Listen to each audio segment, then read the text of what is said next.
오늘 읽을 하나님의 말씀 마가복음 2장 3절에서 7절까지 말씀입니다. 3절을 읽도록 합니다.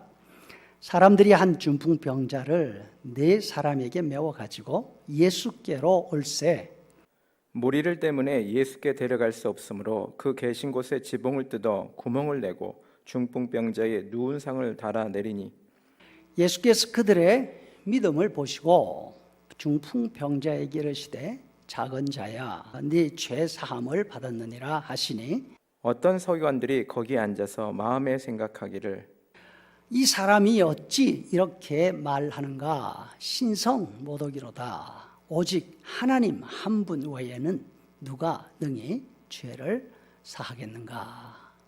아멘. 성도 여러분들, 오늘은 죄 사함 혹은 죄 용서 받은 감격에 대해서 함께 생각해 보려고 합니다. 예수님이 가므라움에 있는 어느 집에 가셨습니다. 예수님이 오셨다는 소문이 퍼지자 사람들이 모여듭니다. 집 현관까지 사람들로 가득 찼습니다. 그때 어떤 사람들이 중풍으로 누워있는 사람 하나를 4사람에게 메워서 데리고 왔습니다. 그 환자를 예수님 앞으로 데려가고 싶어 했지만 길을 낼 수가 없었습니다. 하는 수 없이 지붕으로 올라가서 지붕을 뜯어냅니다. 그리고 구멍을 만들었습니다. 환자가 누워있는 들것을 조심스럽게 예수님 앞에 내려놓습니다. 그 사람들의 간절함을 보신 예수님이 이렇게 말씀하십니다. 아이야, 너의 여러 가지 죄가 사함을 받았다. 그 자리에 말입니다. 성경을 잘 아는 서기관들이 앉아 있었습니다. 예수님의 말씀을 들으면서 속으로 생각합니다. 이 사람 도대체 뭐야? 하나님 외에 죄를 용서할 수 있는 사람이 어디 있어? 서기관들의 생각을 읽은 예수님이 말씀하십니다. 당신들은 왜 그런 생각을 하지요? 여러분들 생각에는 이 환자에게 어떻게 말하는 것이 더 쉽다고 생각이 되십니까? 너의 여러 가지 죄가 사함을 받았다? 아니면 일어나라, 네가 실려온 들것을 들어라, 그리고 가라. 내가 이렇게 말하는 이유는 인자, 다시 말해서 바로 내가 이 땅에서 죄를 용서하는 권리와 능력을 가지고 있다는 사실을 여러분들에게 알도록 하려는 것입니다. 그리고 예수님이 그 환자를 향해서 말씀하십니다. 일어나라, 내 들것을 들어라, 내 집으로 가라. 그 사람이 일어납니다. 즉시 들것을 듭니다. 모든 사람들이 보는 앞에서 뚜벅뚜벅뚜벅 걸어서 나갑니다.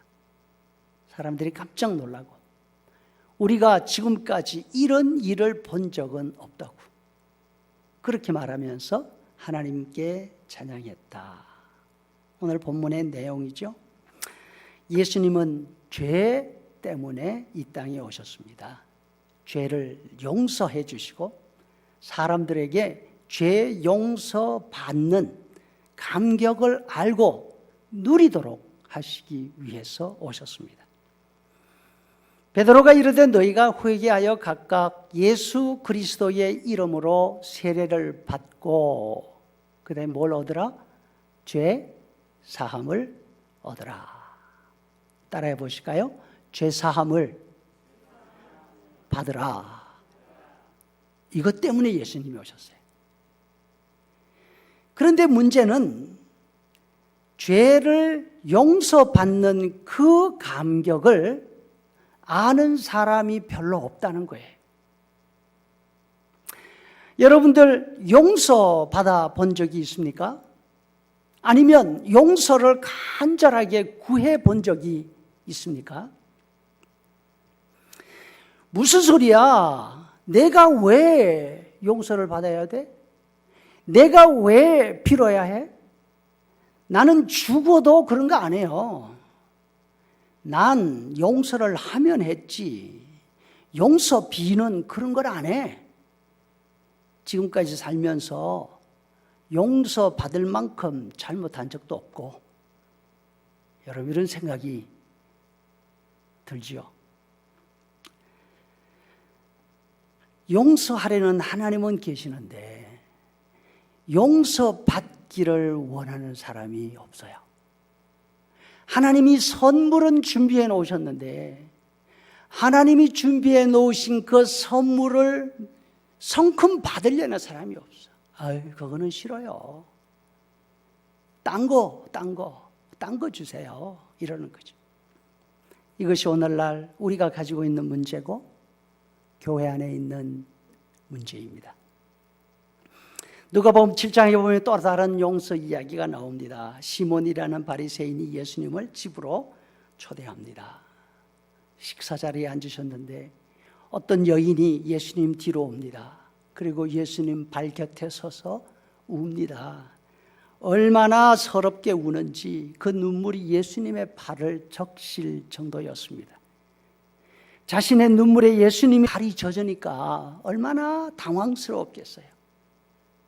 자신의 머리카락을 풀어서 닦아냅니다. 그리고 예수님의 발에 입을 맞추고 가져온 향유를 부었습니다.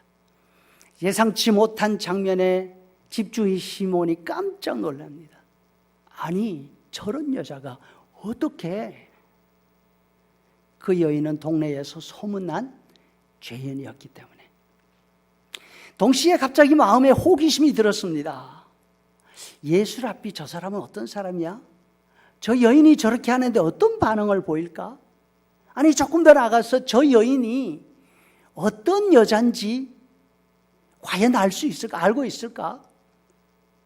그때 예수님이 말씀하십니다. 시몬 씨, 내가 당신에게 할 말이 하나 있습니다. 돈을 빌려주는 채주에게 두 사람이 있었습니다. 한 사람은 50데나리온을 빚었고 또 한 사람은 그의 10배가 되는 500데나리온을 빌렸습니다. 그런데 두 사람 다 그 돈을 갚을 형편이 되지를 못했어요. 채주가 두 사람의 빚을 다 면제해 주면서 갚지 않아도 된다 말했습니다. 시몬 씨, 당신 생각에는 이 채주 돈 주인에게 누가 더 고마움을 느끼겠습니까? 여러분, 그 대답을 구태여 할 필요가 뭐가 있겠어요? 당연히 더 많이 빚지고 그 빚을 탕감받은 사람이 더 많이 고마워하지 않겠습니까? 자신이 진 빚이 대수롭지 않다고 생각하는 사람은 그 빚을 면제받아도 감동이 없습니다. 반면 빚 때문에 이걸 어떻게 갚지? 아무리 궁리해도 갚을 방법이 없어서 고민하고 있는데 채주가 어느 날 부르더니만 당신 그 돈 그만 갚지 않아도 됩니다. 아이들 데리고 살기 힘들 텐데 다시 한번 열심히 살아보세요. 이런 말을 한다면 저를 골백번도 더 하지 않겠느냐. 정성원이라고 하는 동화 작가가 쓴 사자가 작아졌어 라고 하는 그림 동화가 있습니다. 동화이지만 제가 읽으면서 재미가 있었어요. 그래서 소개를 해야 되겠다 생각을 했는데 그림까지 보여주지는 못해서 참 좀 안타까워요. 잘 들어보세요. 사자는 어제처럼 점심을 먹고 눕기 좋은 자리를 골라 늘어지게 낮잠을 자고 있었어. 그런데 사자가 작아졌어. 나무도 풀숲도 들쥐도 개울도 너무 커져버렸어. 에구구. 어제처럼 첨벙첨벙 개울을 건너려던 사자가 공처럼 대굴대굴 구르더니 개울물에 폭 빠져버렸어. 사자 살려, 사자 살려. 그런데도 꼬로록 꼬로록 내려가는 거예요. 이게 누구지? 가젤은 산양이에요. 가젤은 한참 동안 사자를 바라보아서 자기가 구해준 것이 사자 같기도 하고 아닌 것 같기도 했거든. 혹시 너 사자 아니야? 아니 그럼 내가 사자를 구워주었단 말이야? 가젤은 어제 사자한테 엄마를 빼앗긴 일이 떠올랐어. 점심도 굶고 저녁도 굶으면서 울던 일이 떠올랐어. 널 당장 다시 물에 빠뜨려 버려야겠어. 사자는 깜짝 놀라 소리쳤어요. 잠깐만. 그게 네 엄마였다고? 나는 그냥 점심을 먹으려고 잡았던 것뿐이야. 그것 말고는 아무것도 생각해 본 적이 없어. 보다시피 난 너보다 훨씬 작아졌어. 물에 빠뜨린다고 뭐가 달라지겠어? 내가 네 마음을 달래줄게. 어떻게 하면 될까? 그래, 꽃이 좋겠다. 아프리카에는 없는 꽃을 너한테 가져다 줄게. 필요 없어. 노래를 불러줄까? 그러지 마. 네 뿔에 진짜 멋진 그림을 그려줄게. 넌 이제 아프리카에서 가장 멋진 가젤이 될 거야. 그만해. 그렇다고 화가 풀릴 것 같아? 다 소용없어. 그냥 우리 엄마를 돌려달란 말이야. 가젤은 처음 사자를 만났을 때보다 더 슬펐어. 가슴이 꾹 막혀서 숨 쉬기도 힘들었어. 사자는 땅바닥만 내려보며 생각하고 또 생각했어. 그리고는 아주 작은 소리로 말했어. 그럼 날 먹어. 사자가 한 말이 가젤의 귀를 뱅뱅 맴돌았어. 사자가 한 말이 가젤 머릿속에서 메아리 쳤어. 가젤이 한숨을 쉬며 말했어. 아니야, 이제 됐어. 아무것도 필요 없어. 더구나 나는 풀만 먹는데 너를 어떻게 먹어? 나도 엄마가 다시는 못 돌아온다는 거 알아. 그래서 슬픈 거야. 나는 죽을 때까지 엄마를 잊을 수 없으니까. 사자는 가젤이 한 말을 곰곰이 생각해 보았어. 가젤처럼 다시는 엄마를 못 본다면 정말 슬플 것 같았어. 널 슬프게 해서 미안해. 사자는 오랫동안 가젤을 안아주고 싶었어. 그런데 사자는 다시 본래의 커다란 모습으로 돌아와 있었어. 가젤은 서둘러 집으로 돌아갔어. 그리고 사자는 느릿느릿 집으로 돌아갔어. 가젤, 아까 구해줬는데 고맙단 말도 못했네. 괜찮아. 알았으니까 저리 가. 아프리카 들판에는 아직도 사자가 가젤을 뒤쫓고 있어. 제가 제대로 읽은 거 맞습니까? 감동이 있습니까? 여러분, 언제 용서를 구하게 되는지 아십니까? 자신이 작다, 내가 참 작다는 사실을 깨달을 때입니다. 그런데 우리는 너무 커요. 너무 위대한 사람들이에요. 남의 동정은 물론이고 남의 도움 없이도 잘 살아갈 수 있다고 생각해요. 남의 도움도 필요 없는데 용서는 말할 필요도 없지요. 오늘 본문에 나오는 바리새인들은 예수님 바로 앞에 앉아 있었습니다. 예수님이 하시는 말씀을 또렷하게 듣고 있었어요. 예수님이 하시는 일들을 하나하나 다 보고 있었어요. 그런데 감격이나 감동이 없었어요. 예수님의 말씀을 들으면서 깨닫기보다는 비평을 하고 있었습니다. 예수님이 하시는 일을 하나하나 다 보았지만 감동하지 않고 비판하고 있었어요. 이런 마음을 가진 사람에게는 감동이나 감격이 있기가 참 어렵습니다. 뿐만 아니라 서기관들은 하나님이 죄를 사하시는 분이라는 그 사실을 알고 있었어요. 세상에 죄를 용서할 수 있는 분은 하나님밖에 없다는 사실을 알고 있었어요. 그런데 하나님이 죄를 용서하신다는 그 사실에 마음이 움직이질 않아요. 하나님이 죄를 미워하시고 죄 지은 사람을 심판하시고 벌 주시는 무서운 하나님이 아니라 죄를 다 알고 계시면서도 죄를 용서하시는 분이라는 사실을 알고 있음에도 불구하고 난 하나님이 벌 주시는 하나님이 아니라 죄 용서하시는 분이라서 참 좋다 하는 마음이 없었습니다.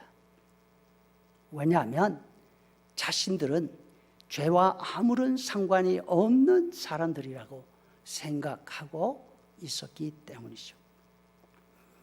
성도 여러분, 하나님이 죄를 용서하시는 분이라서 너무 다행이다. 그런 생각이 있습니까? 그렇다면 정말 다행입니다.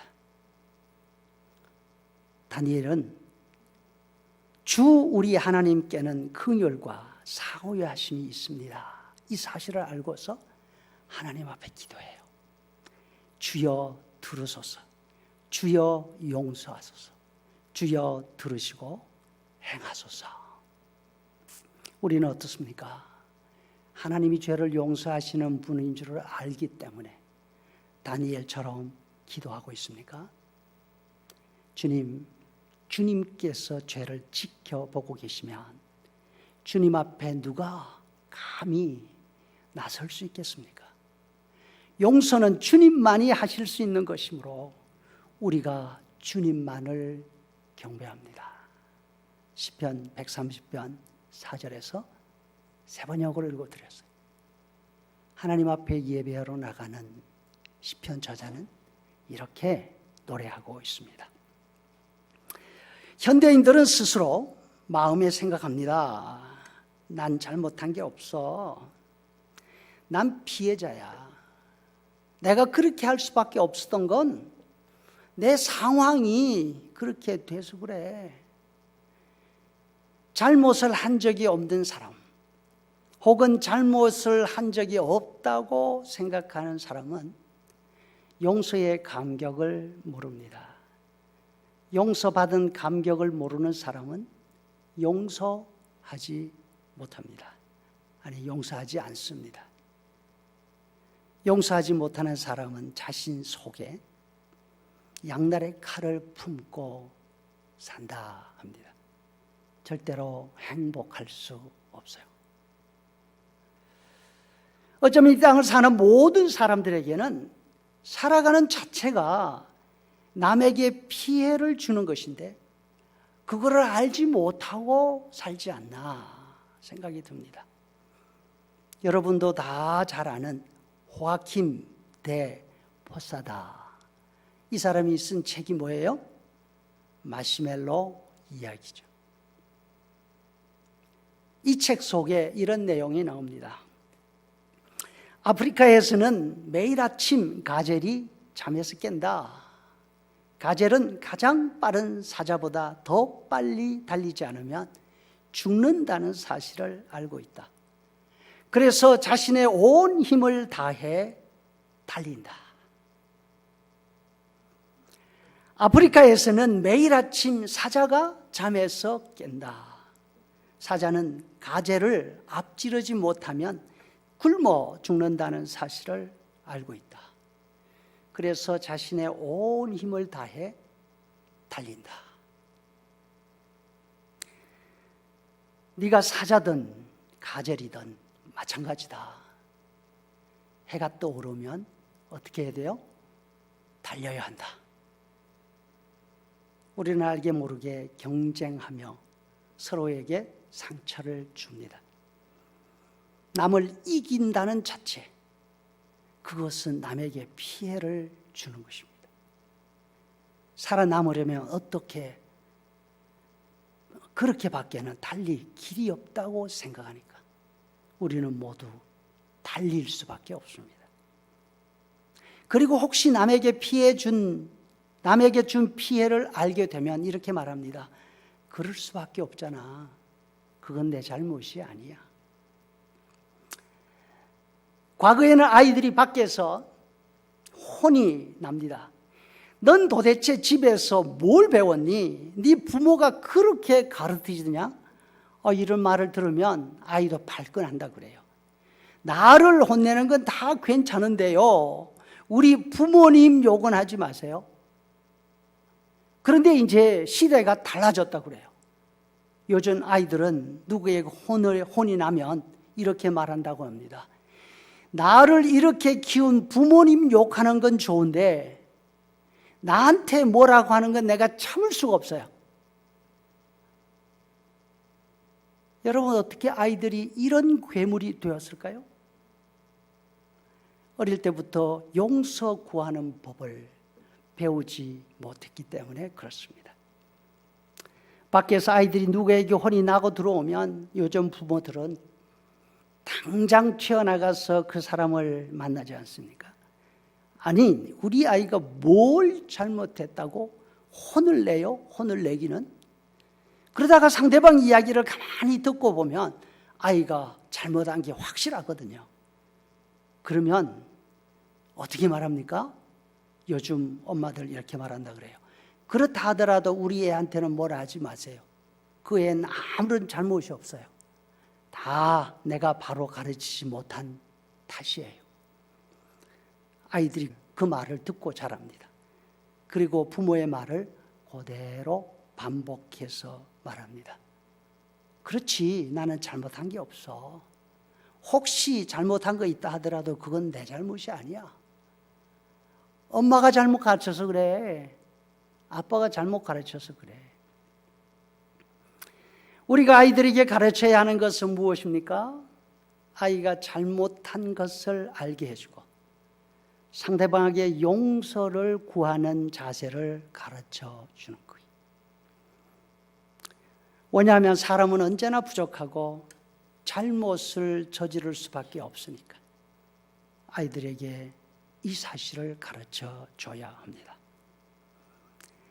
잘못은 감추거나 핑계를 댈 것이 아니라 인정하고 용서를 구하도록 가르쳐야 합니다. 그럴 때 용서의 감사를 배우고 그럴 때에 예수님 십자가 의미를 깨닫게 되는 것입니다. 아멘. 요한 크리스토프 목사님, 여러분들 잘 아시죠? 용서, 치유를 위한 위대한 선택에서 이렇게 말합니다. 다른 사람을 용서할 수 있는 가장 큰 동기는 우리 자신이 먼저 누군가로부터 용서를 받았던 경험이 있기 때문입니다. 우리가 알게 모르게 타인에게 저지른 잘못에 대해서 우리 스스로 얼마나 용서가 필요한 사람인가 깨달을 때 비로소 사랑과 연민의 마음으로 다른 사람을 대할 수가 있게 되는 것입니다. 예수님은 자신 앞에 누워있는 중풍병자에게 말씀하십니다. 너의 여러 가지 죄가 다 용서받았다.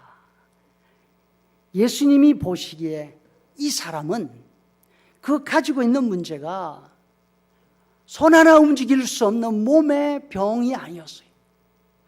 평생 그 자리에 누워서 지내야 하는 그 형편보다 더 힘든 무거운 짐이 이 사람에게 있었어요. 그것이 바로 자신의 죄에 대한 부담이었어요. 자신에게서 무엇인지 잘못하는 되는 일들만 일어나면 이게 다 내 죄 때문이라고 생각하는 그 괴로운 마음이었죠.